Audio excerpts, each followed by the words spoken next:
أحلى صباح إلى أحلى متابعيني. طبعا اليوم حبيت أسوي فلافل. نقعت الحمص بالليل وخليت قليل من بيكنج صودا، خليته للصبح، بعدين غسلته وخليته بالمصفى حتى المي مالته تطلع. المحتويات طبعا نص هاي خليته هنا بالماكينة. المحتويات مالته الكرفس، البصل متوسط الحجم، وأربع فصوص ثوم، واجي السبايسز مالته البهارات مالته اخلي شويه فلفل اسود، نص ملعقه كوب فلفل اسود، وملعقه كوب من الهيمالايا ملح. وهذا الجهاز موجود بكل محلات عربيه، اشتريته هاي الباكس مالته وبيخاشوقه همينه. اخلي بيكنج باودر ملعقه كوب، نص ملعقه كوب من البيكنج صودا، واخلي ملعقه كوب من الكمون. هذا هو المحتويات.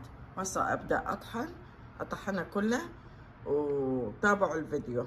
طبعا فلافل طلع بهالقوام، قسم منهم سويته بالسمسم وقسم منه بدون سمسم.